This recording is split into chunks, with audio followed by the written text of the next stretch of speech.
Imagine yourself 15 minutes from now eating this creamy and delicious one-pot chorizo orzo pasta. It's got the deep and spicy flavor of Mexican-style chorizo sausage and the texture of a risotto. But the kicker is it can be made in the same amount of time as a boxed mac and cheese. Let's get into it.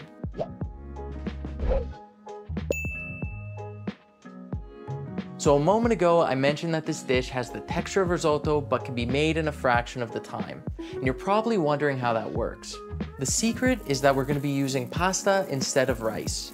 This is orzo pasta, and it has a similar shape and size to the arborio rice we would typically use in a classic risotto. Orzo pasta can fully cook in about 10 minutes without you having to diligently and consistently stir it like you would with a risotto. That makes this incredibly easy to use on days where you're short on time or just want to make something delicious without having to work too hard. We're going to get a pan with some high walls over medium heat and add in about 2 tablespoons of olive oil. Then we're going to score our chorizo sausage and remove it from the casing. You can break the sausage up by hand before it cooks, or you can mash away at it while it's in the pan. It's totally up to you. Either way, it should look like this when it's done. As for the chorizo itself, we're going to be using Capital Chorizo sausage, which is a fresh Mexican-style chorizo sausage that's loaded with flavor and very easy to cook with. It also freezes really well, so if you don't end up using the whole thing, you can always put the leftover sausage in a freezer bag and save it until the next time you need it. While the sausage is cooking, we're going to prepare some vegetables. Start by dicing 1 medium-sized onion. The finer you dice it, the faster it'll cook. Now once that's done, you can set the onion aside and start slicing some bell pepper. I like to use 2 different colors of bell pepper for this, just for the look of it, but you can use any bell pepper you like. Just make sure you slice the peppers large enough so they retain some texture by the time the dish is finished, but not so large that they're difficult to eat with the orzo. Something like this should be just right. Now once the sausage is fully cooked, you'll want to set the meat aside, but reserve the oil and fat in the pan for sauteing our vegetables. Add in the diced onion and the sliced bell peppers and saute the 2 together until the onions are translucent. The vegetables should pick up a beautiful orange color from the chorizo sausage, and after a couple of minutes, you can add in some herbs. I like to use dried oregano as well as dried parsley. Now for those of you who prefer to follow exact ingredient amounts, you should follow the link on our page and visit capitalfimeats.ca/recipes, where we post all of our videos, written recipes, and more. Our website allows you to see things like serving sizes before you decide to follow a recipe, and it also gives you the option to scale the recipe up or down with the click of a button. We've also made these recipes printer friendly, so you can add them to your physical recipe collection at home. Alright, now back to the cooking. Next we're going to add in some tomato paste. I like to use tomato paste from a tube because it's easy to store the leftovers in the fridge.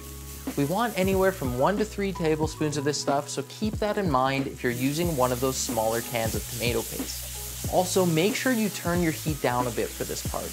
The tomato paste can burn quite easily, and you'll see here how quickly that could happen if the heat's too high. Once the tomato paste is stirred in, we can add in our orzo pasta. This is about 1 pound of orzo uncooked, which is 450 grams or so. Now once that's in, we can also add back our reserved chorizo sausage and stir it all together.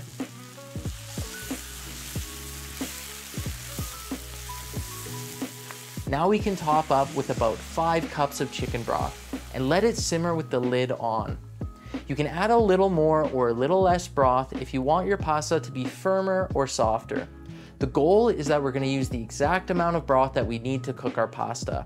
No more and no less. This way, we don't have undercooked pasta, but we also don't have to drain the pasta and pour all of this incredible flavor we've been building down the sink. In my case here, I use slightly too much broth, so I fixed that by letting it simmer with the lid off until it was done. When the pasta is nearly finished cooking, about 8 minutes later, I like to add some fresh parsley for both flavor and color. Lastly, I'll add heavy cream and taste for salt just before the pasta is finished cooking. It's important to add the cream near the end or else it will separate, and we don't want that. And that's it. The dish is ready to serve and enjoy right away. If you'd like, you can add a little bit more fresh parsley on top for garnish, and any other garnishes you like. grated cheese, chili flakes, and fresh herbs would all do really well here. The end result is a very creamy, spicy, rich pasta that's packed with protein and makes for amazing leftovers. This will definitely leave you feeling satisfied with what you just pulled off in 15 minutes. And if you enjoyed this recipe and would like to see more, check out our page or our website, capitalfinemeats.ca/recipes, where we post all of our food content, written recipes, and more. If you liked our video, let us know in the comments or by clicking the like button. Thanks for watching Capital Kitchen, and I'll see you next time.